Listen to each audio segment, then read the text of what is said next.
Assalamualaikum warahmatullahi wabarakatuh.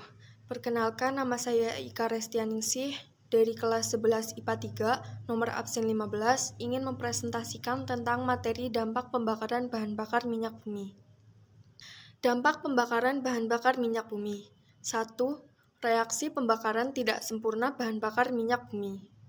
Pembakaran bahan bakar minyak akan menghasilkan gas-gas sisa pembakaran.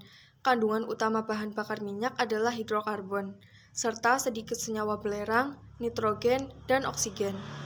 Pembakaran sempurna hidrokarbon dalam minyak bumi menghasilkan karbon dioksida dan uap air. Sementara itu, pembakaran tidak sempurna akan menghasilkan partikel padat yang dikenal dengan asap dan berisi butiran-butiran halus dari karbon atau jelaga, karbon monoksida, karbon dioksida, dan uap air. Pembakaran dapat berlangsung sempurna atau tidak ditentukan oleh perbandingan jumlah atau volume bensin dengan volume gas oksigen. Semakin terbatas jumlah oksigen, semakin tidak sempurna pembakaran yang terjadi dan semakin banyak jelaga atau karbon yang dihasilkan. 2. Polutan-polutan yang dihasilkan dari pembakaran minyak bumi beserta dampaknya terhadap manusia dan lingkungan. 1. Karbon dioksida.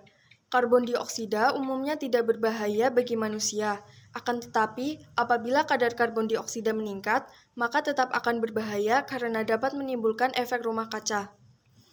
Gas karbon dioksida ini memiliki sifat mampu menahan energi matahari gelombang panjang, sehingga panas yang dihasilkan tidak dapat dilepaskan ke ruang angkasa.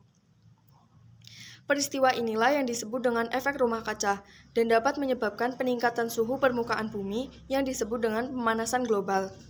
2. Karbon monoksida. Gas karbon monoksida merupakan polutan yang memiliki sifat beracun yang tidak berbau dan tidak berasa. Di dalam tubuh, gas karbon monoksida akan berikatan dengan hemoglobin sehingga mengganggu fungsi hemoglobin dalam mengikat oksigen.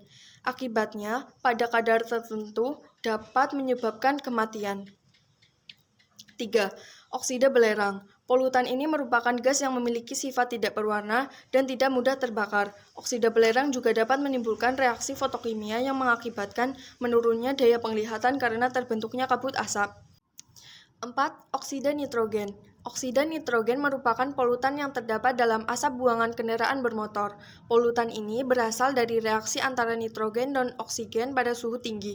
Gas ini memiliki sifat beracun dan berbau menyengat. Gas ini dapat menyebabkan iritasi pada mata sehingga menyebabkan mata perih dan merah.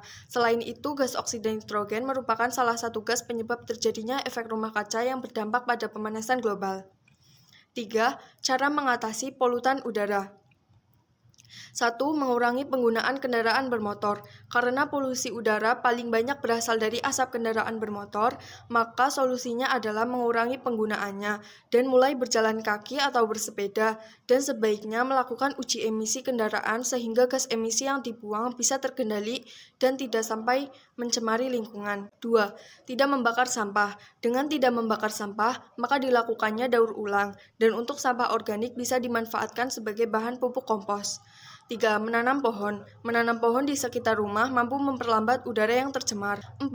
Cara mengatasi bertambahnya polutan gas beracun. 1. Memelihara lebih banyak tanaman di rumah. 2. Bepergian jarak dekat dengan menggunakan sepeda atau dengan berjalan kaki.